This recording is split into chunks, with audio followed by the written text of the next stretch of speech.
ഈ ചാനലിന്റെ വളർച്ച എന്ന് പറയുന്ന സുഹൃത്തുക്കളെ നിങ്ങളുടെ സബ്സ്ക്രിപ്ഷനും അതിനോടൊപ്പം തന്നെ നിങ്ങളുടെ സപ്പോർട്ടുമാണ്. ഒത്തിരി സുഹൃത്തുക്കൾ ഇപ്പോഴും സബ്സ്ക്രൈബ് ചെയ്യാതെ കാണുന്നുണ്ട്. ദയവ് ചെയ്ത് സബ്സ്ക്രൈബ് ചെയ്ത് ഈ ചാനൽ ഒന്ന് സപ്പോർട്ട് ചെയ്യുക, സഹായിക്കുക. നമസ്കാരം, PSC ടുഡേ യൂട്യൂബ് ചാനലിലേക്ക് ഏവർക്കും സ്വാഗതം. സുഹൃത്തുക്കളെ, നമ്മൾ ഇന്ന് നോക്കാൻ പോകുന്നത് നമ്മുടെ LGS marathon 100 days challenge day 35 ആണ്. സുഹൃത്തുക്കൾ ശ്രദ്ധിക്കുക, LGS marathon 100 days challenge day 35 ആണ് നമ്മൾ നോക്കാൻ പോകുന്നത്. എന്തൊക്കെയാണെന്ന് പഠിക്കുവാനുള്ളതെന്ന് നമുക്കൊന്ന് നോക്കാം. ആദ്യമായി നമ്മൾ പഠിക്കാൻ പോകുന്നത് ഝാൻസി റാണിയെ പറ്റിയാണ്. ആരെ പറ്റിയാ? ഝാൻസി റാണിയെ പറ്റിയാണ്. ഝാൻസിയിൽ ഒന്നാം സ്വാതന്ത്ര്യ സമരത്തിന് നേതൃത്വം നൽകിയത് റാണി ലക്ഷ്മിഭായി ആണ്. പഠിച്ചോളനെ, ഝാൻസിയിൽ ഒന്നാം സ്വാതന്ത്ര്യ സമരത്തിന് നേതൃത്വം നൽകിയ വ്യക്തിത്വമാരാണ്? റാണി ലക്ഷ്മിഭായി ആണ്.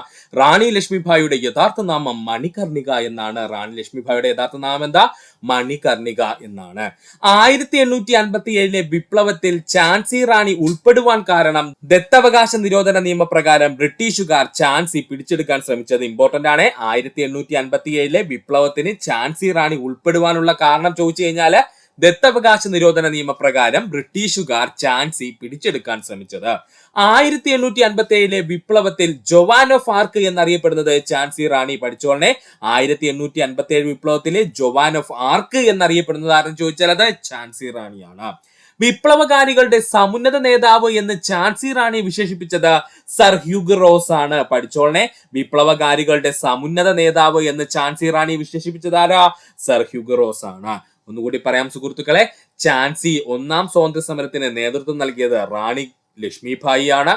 റാണി ലക്ഷ്മിഭായിയുടെ യഥാർത്ഥ നാമം മണികർണിക എന്നാണ്. 1857 വിപ്ലവത്തിൽ ഝാൻസി റാണി ഉൾപ്പെടുവാൻ കാരണം ദത്തവകാശ നിരോധന നിയമപ്രകാരം ബ്രിട്ടീഷുകാർ ഝാൻസി പിടിച്ചെടുക്കാൻ ശ്രമിച്ചത്. 1857 വിപ്ലവത്തിലെ ജോവാൻ ഓഫ് ആർക്ക് എന്നറിയപ്പെടുന്നത് ഝാൻസി റാണി. വിപ്ലവകാരികളുടെ സമുന്നത നേതാവ് എന്ന് ഝാൻസി റാണി വിശേഷിപ്പിച്ച വ്യക്തിത്വം ഹ്യൂഗോ റോസ് ആണ്. പഠിക്കുക. ഝാൻസി റാണിയെ വധിച്ച ബ്രിട്ടീഷ് പട്ടാള മേധാവി ഹ്യൂഗോ റോസ്. അതും PSC പ്രീവിയസ് ആയി ചോദിച്ചിട്ടുള്ളതാണ്. പഠിച്ചോളുക. ഝാൻസി റാണിയെ വധിച്ച ബ്രിട്ടീഷ് പട്ടാള മേധാവി ആര് എന്ന് ചോദിച്ചു കഴിഞ്ഞാൽ അത് ഹ്യൂഗോ റോസ് ആണ്. ഇരുണ്ട പശ്ചാത്തലത്തിലെ പ്രകാശമാനമായ ബിന്ദു എന്ന് ഝാൻസി റാണിയെ വിശേഷിപ്പിച്ചത് ജവഹർലാൽ നെഹ്റു ആണ്. ഇതും പ്രീവിയസ് ക്വസ്റ്റ്യൻ ആണ്. പഠിച്ചോളുക. ഇരുണ്ട പശ്ചാത്തലത്തിലെ പ്രകാശമാനമായ ബിന്ദു എന്ന ഝാൻസി റാണിയെ വിശേഷിപ്പിച്ചത് ജവഹർലാൽ നെഹ്റു ആണ്. ചമ്പേലി എന്ന പേരിൽ അറിയപ്പെട്ടിരുന്ന വിപ്ലവകാരി ഝാൻസി റാണി. ഇമ്പോർട്ടന്റ് പോയിന്റ് ആണ്. ചമ്പേലി എന്ന പേരിൽ അറിയപ്പെട്ടിരുന്ന വിപ്ലവകാരി ഝാൻസി റാണിയാണ്. ഝാൻസി റാണി വധിക്കപ്പെട്ട വർഷം 1858 ജൂൺ 18. വീണ്ടും വന്നിരിക്കുന്നു പ്രീവിയസ് ക്വസ്റ്റ്യൻ. പഠിച്ചോളുക.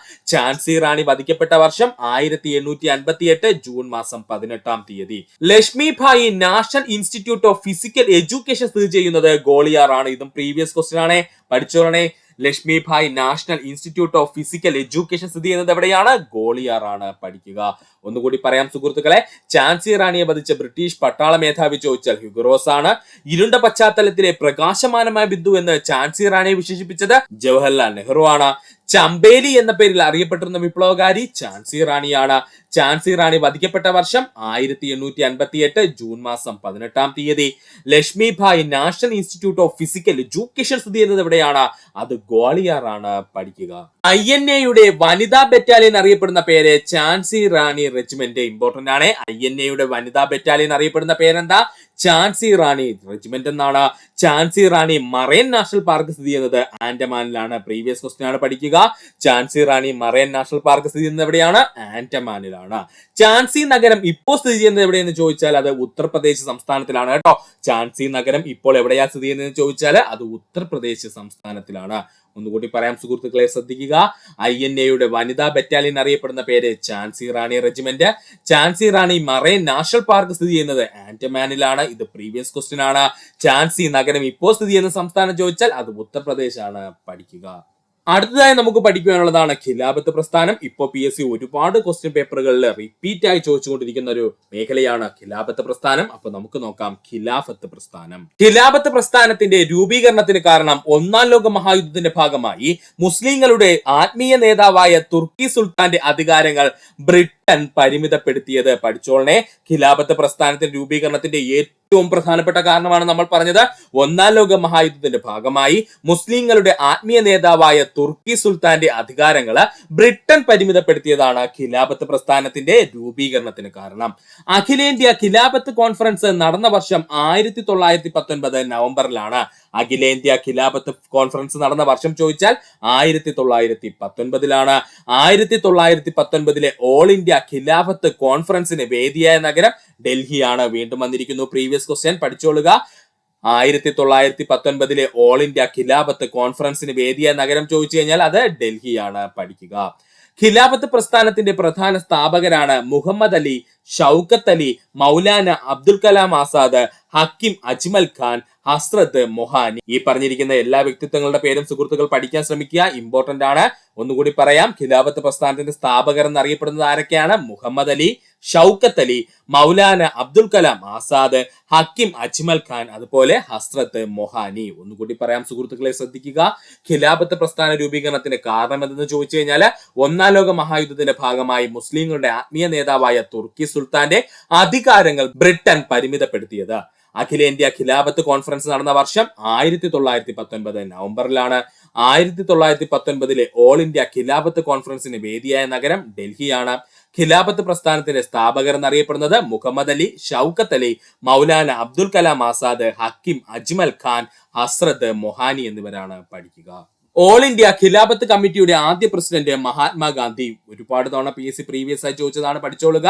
ഓൾ ഇന്ത്യ ഖിലാഫത്ത് കമ്മിറ്റിയുടെ ആദ്യ പ്രസിഡന്റ് ആരെന്ന് ചോദിച്ചു കഴിഞ്ഞാൽ അത് മഹാത്മാഗാന്ധിയാണ്. ഖിലാഫത്ത് പ്രസ്ഥാനവുമായി ബന്ധപ്പെട്ട് കേരളത്തിൽ നടന്ന കലാപം മലബാർ കലാപം. വീണ്ടും വന്നിരിക്കുന്നു പ്രീവിയസ് ക്വസ്റ്റ്യൻ, പഠിച്ചോളുക. ഖിലാഫത്ത് പ്രസ്ഥാനവുമായി ബന്ധപ്പെട്ട് കേരളത്തിൽ നടന്ന കലാപമാണ് മലബാർ കലാപം, വർഷം 1921. ഇമ്പോർട്ടന്റ് പോയിന്റ് ആണ്, ഒരുപാട് തവണ PSC പ്രീവിയസ് ആയി ചോദിച്ച ക്വസ്റ്റ്യനുമാണ്, അതുകൊണ്ട് പഠിച്ചോളുക. ഖിലാഫത്ത് പ്രസ്ഥാനവുമായി ബന്ധപ്പെട്ട് കേരളത്തിൽ നടന്ന കലാപം ചോദിച്ചു കഴിഞ്ഞാൽ അത് മലബാർ കലാപം, വർഷം 1921. ഖിലാഫത്ത് പ്രസ്ഥാനവുമായി ബന്ധപ്പെട്ട് ഗാന്ധിജി ആദ്യമായി കേരളം സന്ദർശിച്ച വർഷം 1920. ഖിലാഫത്ത് പ്രസ്ഥാനവുമായി ബന്ധപ്പെട്ട് ഗാന്ധിജി ആദ്യമായി കേരളം സന്ദർശിച്ച വർഷം 1920 ആണ്. അഖിലേന്ത്യാ ഖിലാഫത്ത് ദിനമായി ആചരിക്കാൻ ഖിലാഫത്ത് കോൺഫറൻസ് തീരുമാനിച്ചത് 1919 ഒക്ടോബർ മാസം 17 തീയതിയാണ്. അതും ഇമ്പോർട്ടന്റ് പോയിന്റ് ആണ്, പഠിച്ചോളുക. അഖിലേന്ത്യാ ഖിലാഫത്ത് ദിനമായി ആചരിക്കാൻ ഖിലാഫത്ത് കോൺഫറൻസ് തീരുമാനിച്ചത് 1919 ഒക്ടോബർ 17. ഡൽഹിയിൽ നടന്ന ഓൾ ഇന്ത്യ ഖിലാഫത്ത് സമ്മേളനത്തിന് നേതൃത്വം നൽകിയ വ്യക്തിത്വം AK ഫസൽ ഉൽ ഹക്കാണ്. അതും പഠിച്ചോളുക. ഡൽഹിയിൽ നടന്ന ഓൾ ഇന്ത്യ ഖിലാഫത്ത് സമ്മേളനത്തിന് നേതൃത്വം നൽകിയ വ്യക്തിത്വമാരാണ്? AK ഫസൽ ഉൽ ഹക്കാണ്. പഠിക്കുക. ഒന്നുകൂടി പറയാം സുഹൃത്തുക്കളെ, ശ്രദ്ധിക്കുക. ഓൾ ഇന്ത്യ ഖിലാഫത്ത് കമ്മിറ്റിയുടെ ആദ്യ പ്രസിഡന്റ് മഹാത്മാഗാന്ധി. ഖിലാഫത്ത് പ്രസ്ഥാനവുമായി ബന്ധപ്പെട്ട് കേരളത്തിൽ നടന്ന കലാപം മലബാർ കലാപം, വർഷം 1921. ഖിലാഫത്ത് പ്രസ്ഥാനവുമായി ബന്ധപ്പെട്ട് ഗാന്ധിജി ആദ്യമായി കേരളം സന്ദർശിച്ച വർഷം 1920. അഖിലേന്ത്യാ ഖിലാഫത്ത് ദിനമായി ആചരിക്കാനായിട്ട് ഖിലാഫത്ത് കോൺഫറൻസ് തീരുമാനിച്ചത് 1919 ഒക്ടോബർ മാസം 17 തീയതി. ഡൽഹിയിൽ നടന്ന ഓൾ ഇന്ത്യ ഖിലാഫത്ത് സമ്മേളനത്തിന് നേതൃത്വം നൽകിയ വ്യക്തിത്വമാരാണ്? AK ഫസൽ ഉൽ ഹക്കാണ്. ആരാണ്? AK ഫസൽ ഉൽ ഹക്കാണ്. പഠിക്കുക. അടുത്തതായി നമ്മൾ പഠിക്കുവാൻ പോകുന്ന വ്യക്തിത്വമാണ് BR അംബേദ്കർ. ആരെ പറ്റിയാണ്? BR അംബേദ്കറിനെ പറ്റിയിട്ടാണ്. ഇന്ത്യൻ ഭരണഘടനയുടെ ശില്പി എന്നറിയപ്പെടുന്ന വ്യക്തിത്വം BR അംബേദ്കർ. ബാബാ സാഹിബ് എന്ന പേരിൽ അറിയപ്പെടുന്ന വ്യക്തിത്വം BR അംബേദ്കർ ആണ്. ഇന്ത്യൻ ഭരണഘടനയുടെ ശില്പി എന്നറിയപ്പെടുന്ന വ്യക്തിത്വം BR അംബേദ്കർ. ബാബാ സാഹിബ് എന്നറിയപ്പെട്ടിരുന്ന വ്യക്തിത്വം BR അംബേദ്കർ ആണ്. ആധുനിക മനു എന്നറിയപ്പെടുന്ന വ്യക്തിത്വം BR അംബേദ്കർ. ആധുനിക മനു എന്നറിയപ്പെടുന്ന വ്യക്തിത്വം BR അംബേദ്കർ ആണ്. അതുപോലെ സ്വതന്ത്ര ഇന്ത്യയിലെ ആദ്യത്തെ നിയമമന്ത്രി എന്നറിയപ്പെടുന്നത് BR അംബേദ്കർ ആണ്. സ്വതന്ത്ര ഇന്ത്യയിലെ ആദ്യത്തെ നിയമമന്ത്രി എന്നറിയപ്പെടുന്നത് BR അംബേദ്കർ ആണ്. ഭരണഘടന ഡ്രാഫ്റ്റിംഗ് കമ്മിറ്റി ചെയർമാൻ ആയിരുന്ന വ്യക്തിത്വം BR അംബേദ്കർ ആണ്. ഭരണഘടന ഡ്രാഫ്റ്റിംഗ് കമ്മിറ്റി ചെയർമാൻ ആയിരുന്ന വ്യക്തിത്വം ആരാണ്? BR അംബേദ്കർ ആണ്. പഠിക്കുക. ഒന്നുകൂടി പറയാം സുഹൃത്തുക്കളെ, ഇന്ത്യൻ ഭരണഘടനയുടെ ശില്പി എന്നറിയപ്പെടുന്ന വ്യക്തിത്വം BR അംബേദ്കർ.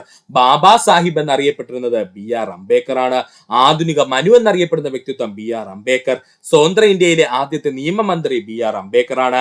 ഭരണഘടന ഡ്രാഫ്റ്റിംഗ് കമ്മിറ്റി ചെയർമാൻ ആയിരുന്ന വ്യക്തിത്വം BR അംബേദ്കർ ആണ്. പഠിക്കുക.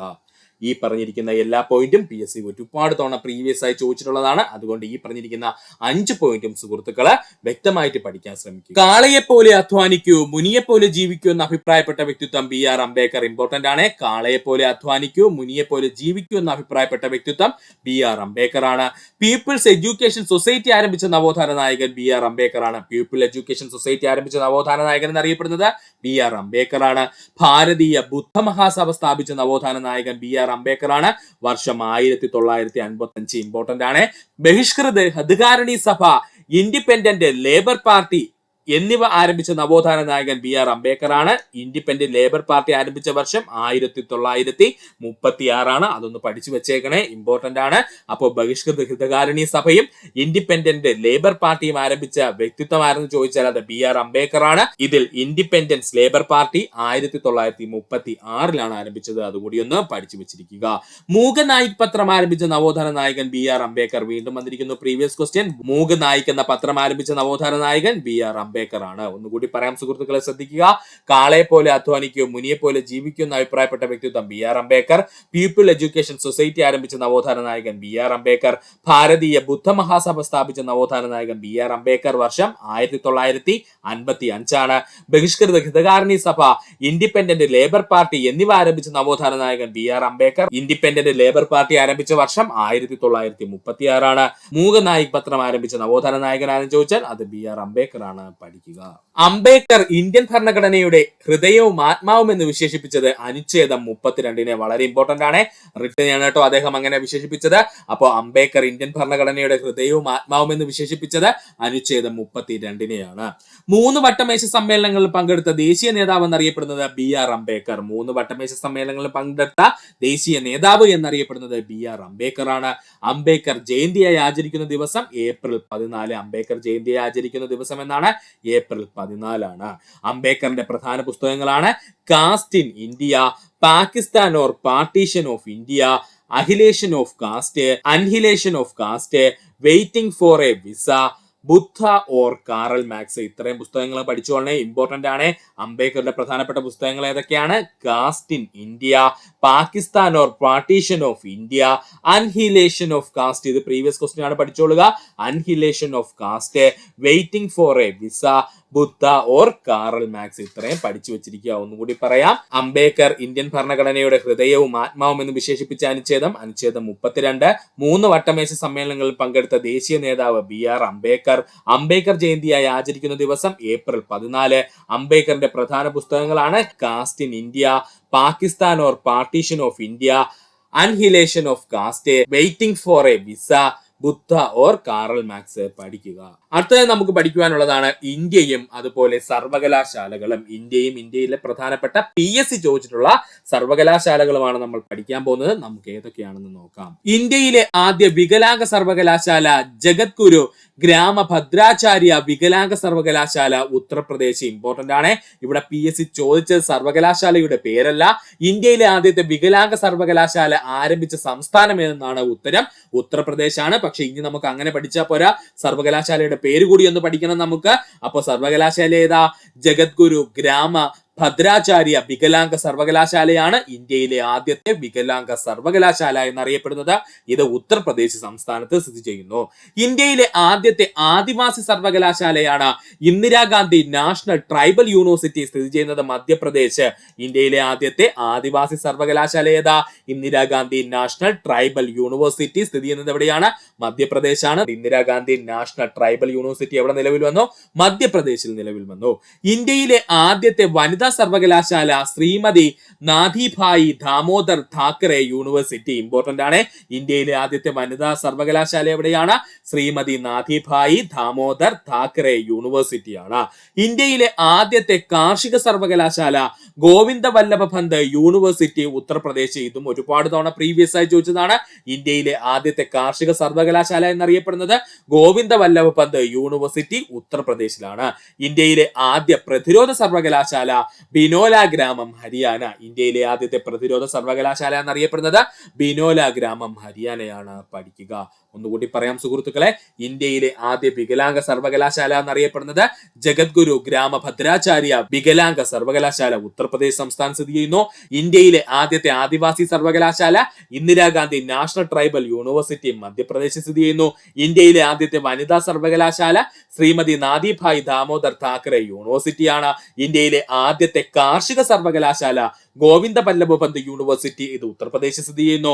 ഇന്ത്യയിലെ ആദ്യ പ്രതിരോധ സർവകലാശാല ബിനോലി ഗ്രാമം ഹരിയാനയിൽ സ്ഥിതി ചെയ്യുന്നു. പഠിക്കുക. ഇന്ത്യയിലെ ആദ്യ ആയുർവേദ സർവകലാശാല ജാംനഗർ, ഗുജറാത്ത്. ഇന്ത്യയിലെ ആദ്യ ആയുർവേദ സർവകലാശാല ജാംനഗർ എവിടെയാണത്? ഗുജറാത്തിലാണ്.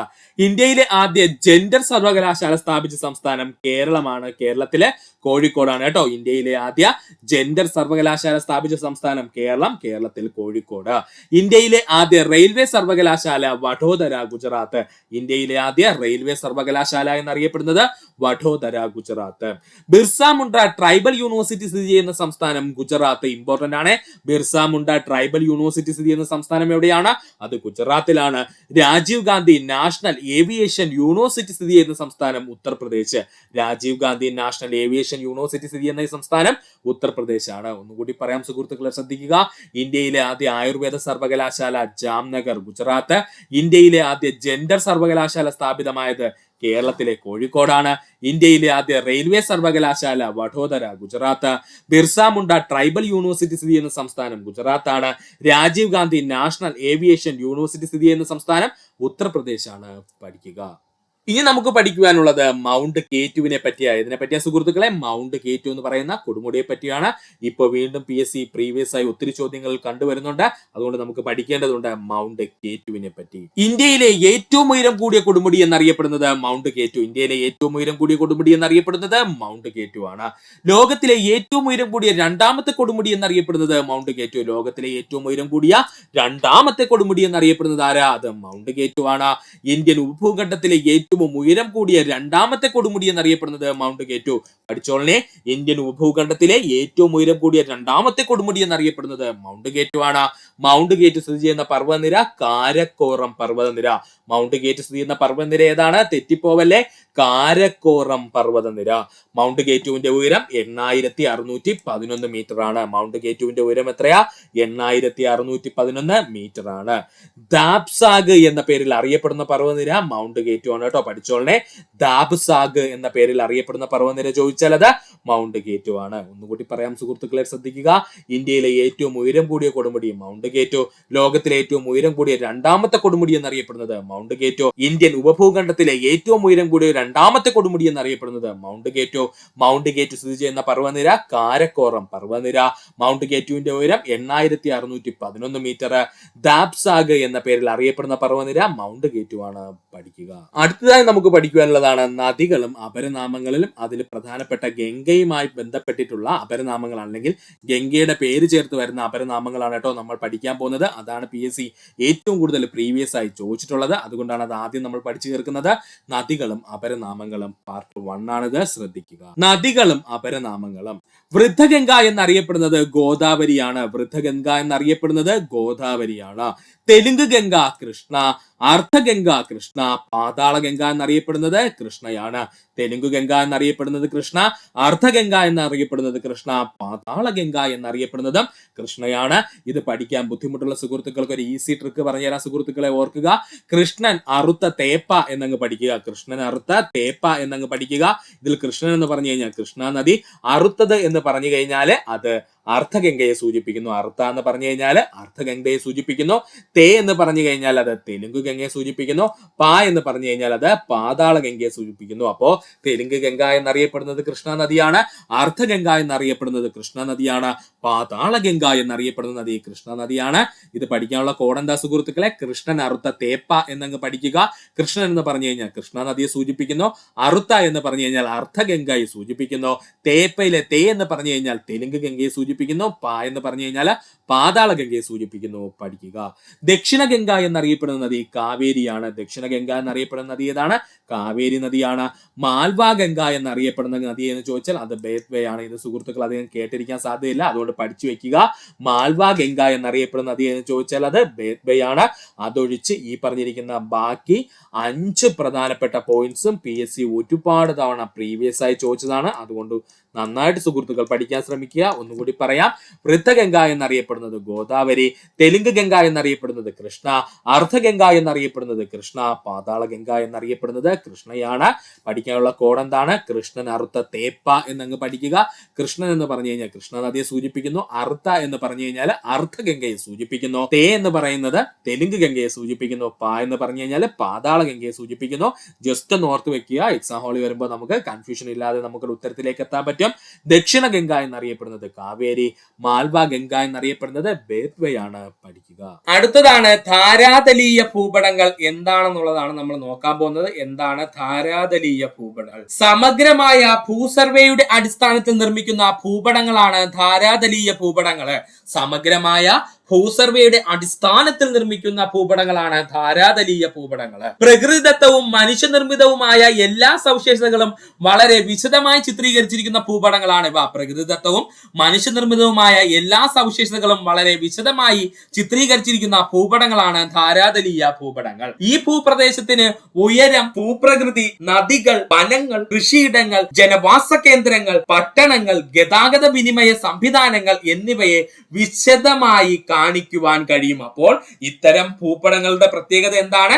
ഒരു ഭൂപ്രദേശത്തിന്റെ ഉയരം, ഭൂപ്രകൃതി, അവിടെയുള്ള വനങ്ങൾ, കൃഷിയിടങ്ങൾ, ജനവാസ കേന്ദ്രങ്ങൾ, പട്ടണങ്ങൾ, ഗതാഗത വിനിമയ സംവിധാനങ്ങൾ എന്നിവയെ കുറിച്ച് വിശദമായി കാണിക്കുവാൻ കഴിയും. തന്ത്രപ്രധാനമായ പ്രദേശങ്ങളെ അതീവ സുരക്ഷിതമായുള്ള പ്രദേശങ്ങളും ധാരാതലീയ ഭൂപടങ്ങളിൽ നിന്നും ഒഴിവാക്കിയിരിക്കുന്നു. ഇത് ഇമ്പോർട്ടന്റ് പോയിന്റ് ആണ് പഠിക്കാൻ. തന്ത്രപ്രധാനമായിട്ടുള്ള പ്രദേശങ്ങൾ, അതായത് ആർമികളുടെ ഏരിയ, അല്ലെന്നുണ്ടെങ്കിൽ നമ്മുടെ ISRO, അല്ലെങ്കിൽ മറ്റു പ്രധാനപ്പെട്ട നമ്മുടെ തന്ത്രപ്രധാനമായിട്ടുള്ള പ്രദേശങ്ങളെയെല്ലാം ധാരാതലീയ ഭൂപടങ്ങളിൽ നിന്ന് ഒഴിവാക്കിയിരിക്കുന്നു. അതുപോലെ തന്നെ അതീവ സുരക്ഷാ പ്രദേശങ്ങളെ എന്ത് ചെയ്തിരിക്കുന്നു? ധാരാതലീയ ഭൂപടങ്ങളിൽ നിന്നും ഒഴിവാക്കിയിരിക്കുന്നു. ഒന്നുകൂടി പറയാം, സമഗ്രമായ ഭൂസർവേയുടെ അടിസ്ഥാനത്തിൽ നിർമ്മിക്കുന്ന ഭൂപടങ്ങളാണ് ധാരാതലീയ ഭൂപടങ്ങള്. പ്രകൃതിദത്തവും മനുഷ്യനിർമ്മിതവുമായിട്ടുള്ള എല്ലാ സവിശേഷതകളും വളരെ വിശദമായി ചിത്രീകരിച്ചിരിക്കുന്ന ഭൂപടങ്ങളാണ് ധാരാതലീയ ഭൂപടങ്ങള്. ഭൂപ്രദേശത്തിന് ഉയരം, ഭൂപ്രദേശത്തിന്റെ ഉയരം, ഭൂപ്രകൃതി, നദികൾ, വനങ്ങൾ, കൃഷിയിടങ്ങൾ, ജനവാസ കേന്ദ്രങ്ങൾ, പട്ടണങ്ങൾ, ഗതാഗത വിനിമയ സംവിധാനങ്ങൾ എന്നിവയെ വിശദമായി ഇത്തരം ഭൂപടങ്ങളെ കാണുവാൻ കഴിയും. അതുപോലെ തന്നെ തന്ത്രപ്രധാനമായ പ്രദേശങ്ങളെയും അതീവ സുരക്ഷയുള്ള പ്രദേശങ്ങളെയും ധാരാതലീയ ഭൂപടങ്ങളുടെ നിർമ്മാണത്തിൽ നിന്നും ഒഴിവാക്കിയിരിക്കുന്നു. ഇത്രയും ഭാഗം നന്നായിട്ട് പഠിക്കുക സുഹൃത്തുക്കള്. അടുത്തതായി നമ്മൾ പറയാനുള്ളത് ധാരാതലീയ ഭൂപടങ്ങൾ എന്തിന് ഉപയോഗിക്കുന്നു എന്നുള്ളതാണ്. പഠിച്ചു വെച്ചിരിക്കുക, ടെക്സ്റ്റ് ബുക്കിലുള്ളതാണ്, ഇമ്പോർട്ടൻസ് കൊടുക്കുക.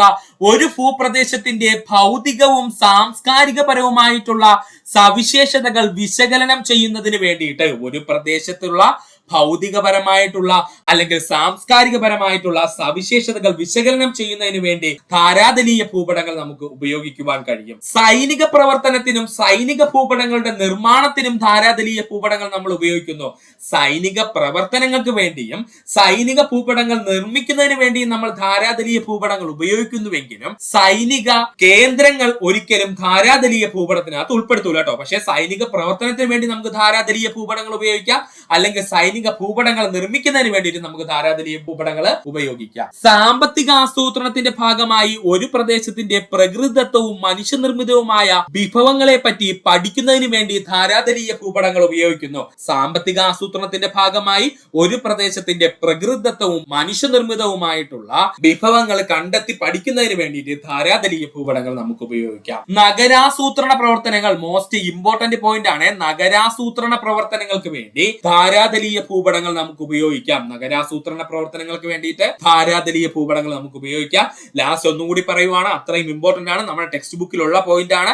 സുഹൃത്തുക്കൾ പഠിക്കാതെ പോകരുത്, അത്രയും ഇമ്പോർട്ടന്റ് ഉള്ളതുകൊണ്ടാണ് എടുത്തു പറയുന്നത്. ഒരു ധാരാതലീയ ഭൂപടത്തിന് ഒരു ഭൂപ്രദേശത്തിന്റെ ഭൗതികവും സാംസ്കാരികപരമായിട്ടുള്ള സവിശേഷതകൾ മനസ്സിലാക്കാൻ കഴിയും. അതുകൊണ്ട് തന്നെ അവയെ വിശകലനം ചെയ്യുവാനും കഴിയും. സൈനിക പ്രവർത്തനത്തിനും സൈനിക ഭൂപടങ്ങളുടെ നിർമ്മാണത്തിനും ഉപയോഗിക്കാം. സാമ്പത്തിക ആസൂത്രണത്തിന്റെ ഭാഗമായുള്ള ഒരു പ്രദേശത്തിന്റെ പ്രകൃതിദത്തവും മനുഷ്യനിർമ്മിതവുമായിട്ടുള്ള വിഭവങ്ങളെ കണ്ടെത്തി പഠിക്കുന്നതിന് ഉപയോഗിക്കാം. അതുപോലെ തന്നെ നഗരാസൂത്രണത്തിന് നമുക്ക് എന്തുപയോഗിക്കാം, അല്ലെങ്കിൽ നഗരാസൂത്രണത്തിന്റെ പ്രവർത്തനത്തിന് നമുക്ക് എന്തുപയോഗിക്കാം? ധാരാതലീയ ഭൂപടങ്ങൾ ഉപയോഗിക്കാം. അടുത്തതായി നമ്മൾ പഠിക്കാൻ പോകുന്നത് പ്രധാനപ്പെട്ട PSCയുടെ സ്ഥിരം പ്രീവിയസ് ആയി ചോദിച്ചുകൊണ്ടിരിക്കുന്ന കുറച്ച് ദിനങ്ങളും അവയുടെ പ്രത്യേകതയുമാണ്. ലോക വനദിനം മാർച്ച് 21 ലോക വനദിനം എന്ന സുഹൃത്തുക്കളെ മാർച്ച് 21 ലോക ജലദിനം മാർച്ച് 22 ലോക ജലദിനം മാർച്ച് 22 ലോക കാലാവസ്ഥാ ദിനം മാർച്ച് 23 ലോക കാലാവസ്ഥാ ദിനം മാർച്ച് 23 ലോക ക്ഷയദിനം ചോദിച്ചു കഴിഞ്ഞാൽ അത് മാർച്ച് 24 ഈ 4 ഡേറ്റുകളും PSCയുടെ ഇഷ്ടപ്പെട്ട ഭാഗമാണ്. ക്വസ്റ്റ്യൻസ് ഈസി ആകുന്നതിനനുസരിച്ച് ഈ ഭാഗത്തു നിന്ന് ഒരുപാട് ചോദ്യങ്ങൾ വരാൻ സാധ്യതയുണ്ട്. അപ്പോൾ ലോക വനദിനം എന്നറിയപ്പെടുന്നത് മാർച്ച് 21, ലോക ജലദിനം എന്ന് പറയുന്നത് മാർച്ച് 22, ലോക കാലാവസ്ഥാ ദിനം മാർച്ച് 23, ലോക ക്ഷയരോഗ ദിനം ചോദിച്ചു കഴിഞ്ഞാൽ അത് മാർച്ച് 24 ഇനി നമ്മുടെ കോഡ് പറയാം. എല്ലാവർക്കും അറിയാവുന്ന കോഡാണ്, വർഷങ്ങളായുള്ള കോഡാണ്, ഒരു ഈസി കോഡാണ്. സുഹൃത്തുക്കൾ ശ്രദ്ധിക്കുക. വനജയുടെ കാലിൽ ക്ഷയം എന്നങ്ങ് പഠിക്കുക. വനജയുടെ കാലിലെ ക്ഷയം എന്നങ്ങ് പഠിക്കുക. വന എന്ന് പറഞ്ഞു കഴിഞ്ഞാൽ വനദിനം, ജ എന്ന് പറഞ്ഞു കഴിഞ്ഞാൽ ജലദിനം, അതുപോലെ കാലിൽ എന്ന് പറഞ്ഞു കഴിഞ്ഞാൽ കാലാവസ്ഥാ ദിനം, ക്ഷയം എന്ന് പറഞ്ഞു കഴിഞ്ഞാൽ ലോക ക്ഷയദിനം. ഡേറ്റ് പഠിക്കാൻ നമുക്ക് ഒരു ബുദ്ധിമുട്ടില്ലല്ലോ. മാർച്ച് 21, 22, 23, 24 അങ്ങ് താഴേക്ക് എഴുതുക. വന എന്ന് പറഞ്ഞു കഴിഞ്ഞാൽ വനദിനം, ജ എന്ന് പറഞ്ഞു കഴിഞ്ഞാൽ ജലദിനം, അതുപോലെ കാലിൽ എന്ന് പറഞ്ഞു കഴിഞ്ഞാൽ കാലാവസ്ഥാ ദിനം, ക്ഷയം എന്ന് പറഞ്ഞു കഴിഞ്ഞാൽ ലോക ക്ഷയദിനം. ഇത്രയേ ഉള്ളൂ നമ്മുടെ കോഡ്. എല്ലാ സുഹൃത്തുക്കൾക്കും അറിയാവുന്ന കോഡാണ്. ഒന്നുകൂടി റിപ്പീറ്റ് ചെയ്ത് പറഞ്ഞതേ ഉള്ളൂ. അറിയാത്ത സുഹൃത്തുക്കൾ ഇത് വ്യക്തമായിട്ട് പഠിക്കുക. PSC ഏറ്റവും കൂടുതൽ ചോദിച്ചിട്ടുള്ള മാർച്ചിലെ പ്രധാനപ്പെട്ട 4 ദിവസങ്ങളാണ് നമ്മളിവിടെ പറഞ്ഞത്. വ്യക്തമായിട്ട് പഠിക്കുക. റൂക്കേല ഇരുമ്പുരുക്ക് ശാലയുമായി സഹകരിച്ച രാജ്യം ജർമ്മനി. റൂക്കേല ഇരുമ്പുരുക്ക് ശാലയുമായി സഹകരിച്ച രാജ്യം ഏതാ സുഹൃത്തുക്കളെ? ജർമ്മനിയാണ്. ഏറ്റവും കൂടുതൽ PSC ചോദിക്കുന്ന ഒരു മേഖലയാണിത്. നമുക്ക് ഇവനെ ഈസി ആയിട്ട് പഠിക്കാം കേട്ടോ. റൂക്കേല ഇരുമ്പുരുക്ക് ശാലയുമായി സഹകരിച്ച രാജ്യം ചോദിച്ചു കഴിഞ്ഞാൽ അത് ജർമ്മനിയാണ്. ദുർഗാപൂർ ഇരുമ്പുരുക്ക് ശാലയുമായി സഹകരിച്ച രാജ്യം ബ്രിട്ടൻ ആണ്. ദുർഗാപൂർ ഇരുമ്പുരുക്ക് ശാലയുമായി സഹകരിച്ചിരിക്കുന്ന രാജ്യം ഏതാണ്? ബ്രിട്ടൻ ആണ്. റൂക്കേല നമ്മൾ ഓൾറെഡി പറഞ്ഞു, ജർമ്മനി. അതുപോലെ തന്നെ ഭിലായ് ബൊക്കാറോ ഇരുമ്പുരുക്ക് ശാലയുമായി സഹകരിക്കുന്ന രാജ്യം ചോദിച്ചാൽ അത് റഷ്യയാണ്. ഭിലായ് ബൊക്കാറോ എന്നീ ഇരുമ്പുരുക്ക് ശാലകളുമായി സഹകരിക്കുന്ന രാജ്യം ഏതാണ്? റഷ്യയാണ്. ഒന്നുകൂടി പറയുവാണ്, റൂക്കേല ഇരുമ്പുരുക്ക് ശാലയുമായി സഹകരിച്ച രാജ്യം ചോദിച്ചാൽ അത് ജർമ്മനി. ദുർഗാപൂർ ഇരുമ്പുരുക്ക് ശാലയുമായി സഹകരിക്കുന്ന രാജ്യം ചോദിച്ചാൽ അത് ബ്രിട്ടൻ ആണ്. ഇനി റൂക്കേല നമ്മൾ ഓൾറെഡി പറഞ്ഞു, ജർമ്മനിയാണ്. ഭിലായ് ബൊക്കാറോ ഇരുമ്പുരുക്ക് ശാലകൾക്ക് സഹകരണം നൽകിയ രാജ്യം ചോദിച്ചാൽ അത് റഷ്യയാണ്. ഇനി നമ്മൾ ഇവനെ അങ്ങ് പഠിക്കാൻ പോവുകയാണ്. ഇനി സുഹൃത്തുക്കൾക്ക് ഈ ഭാഗത്ത് നിന്ന് 1 മാർക്ക് പോലും നഷ്ടമാവില്ല. 100% ഷുവർ ആണ്. ആകെ നിങ്ങൾ പഠിക്കാനുള്ളത് DBRG എന്നങ്ങ് പഠിക്കുക. എന്താ സുഹൃത്തുക്കളെ പഠിക്കാനുള്ളത്? DBRG എന്നങ്ങ് പഠിക്കുക. ഒന്നുകൂടി പറയുവാണേ, DBRG എന്നങ്ങ് പഠിക്കുക സുഹൃത്തുക്കൾ. ഒരു ബുദ്ധിമുട്ടുമില്ലല്ലോ. ഒരു 5-6 തവണ എഴുതി തന്നെ അങ്ങ് പഠിച്ചോളണേ. DBRG എന്നങ്ങ് പഠിക്കുക. ഇതോടുകൂടി ഇന്ത്യയിലെ പ്രധാനപ്പെട്ട ഇരുമ്പുരുക്ക് ശാലയും അവയെ സഹായിച്ച രാജ്യങ്ങളും നമ്മുടെ കയ്യിൽ കിട്ടും. DBRG എന്ന് മാത്രം പഠിച്ചാൽ മതി. ഇതിലെ D എന്ന് പറഞ്ഞു കഴിഞ്ഞാൽ ദുർഗാപൂരിനെ സൂചിപ്പിക്കുന്നു. ഇതിലെ D എന്ന് പറഞ്ഞു കഴിഞ്ഞാൽ ദുർഗാപൂരിനെ സൂചിപ്പിക്കുന്നു. ഡിയുടെ തൊട്ടടുത്ത് ആരാ സുഹൃത്തുക്കളെ കിടക്കുന്നത്? B അല്ലേ സുഹൃത്തുക്കളെ കിടക്കുന്നത്? ഡിയുടെ തൊട്ടടുത്ത് ആരാ കിടക്കുന്നത്?